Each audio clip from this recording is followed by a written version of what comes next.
Science may explain why some of us are liberal and some of us are conservative.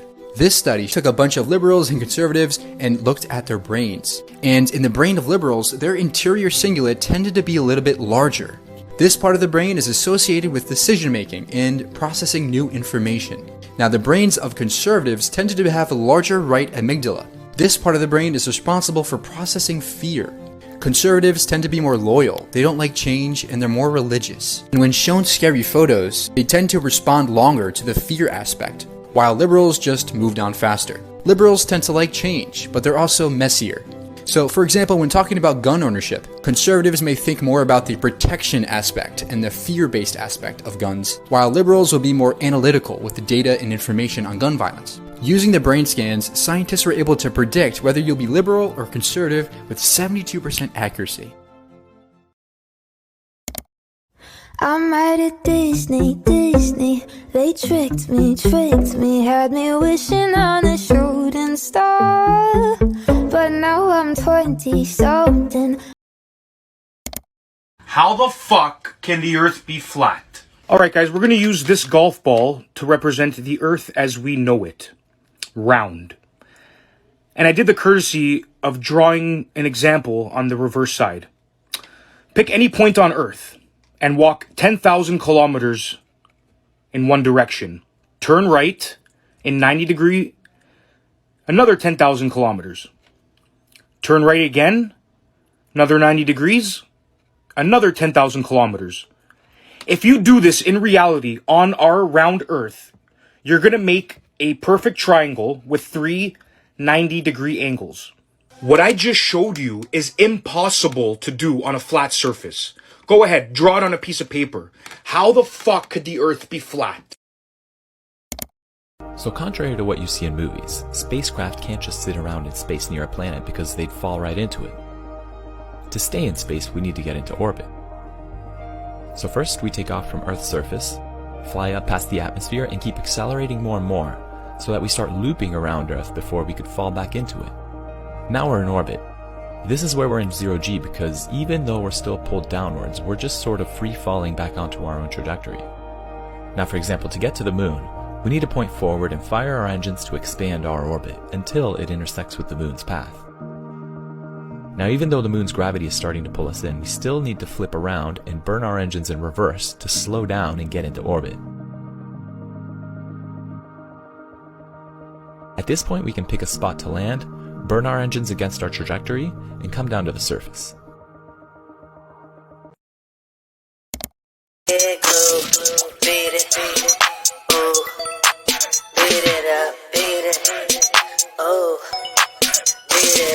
I'm gonna give you the best day ever.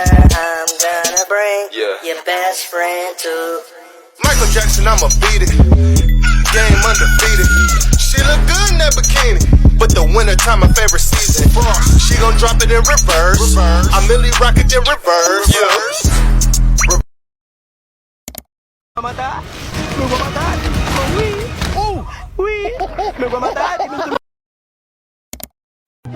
Every day is Halloween when you're at a museum, and it's the grand finale of this series, so I'm going to show you my favorite creepy item in this museum.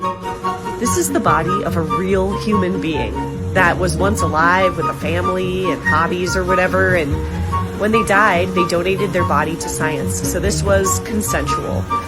And you can see at the bottom of the foot, there's a bunch of fascial tissue there. This is a process called plastination, where it is the real human body intact and all of the water has been taken out of the cells. And it actually comes together so beautifully. You can see all of these little details. Even the actual human organs are still in there. There's our lungs there on the top.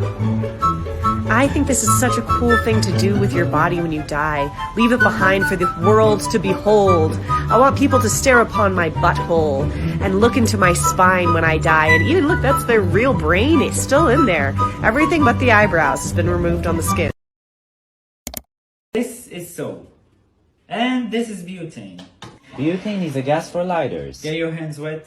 We dip our hands in water so the fire doesn't burn us. And now take the bubbles like this. And now set it on fire. Oh my god. Ah! Ah! Ah!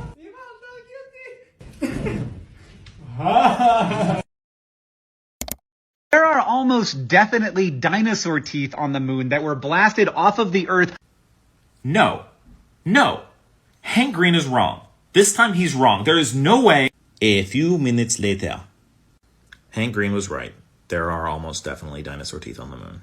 Most of the meteors that hit Earth are slowed down by Earth's atmosphere a lot. In fact, if something is smaller than like 5 to 10 meters, it will hit the ground no faster than if it was dropped out of a plane.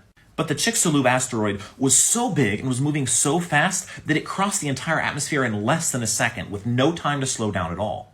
The actual impact point was in the water, but anything in this circle would have been blasted away at speeds high enough to not only reach the moon, but reach Mars. And we know there were dinosaurs on the Yucatan Peninsula in the late Cretaceous. So yeah, on that day, you could have been an Albertosaurus just chomping on a Lambeosaurus when all of a sudden your body and the ground under you are yeeted into space at escape velocity. If astrology isn't real, then explain something to me. How come I just licked a salt lamp and my nipples got hard?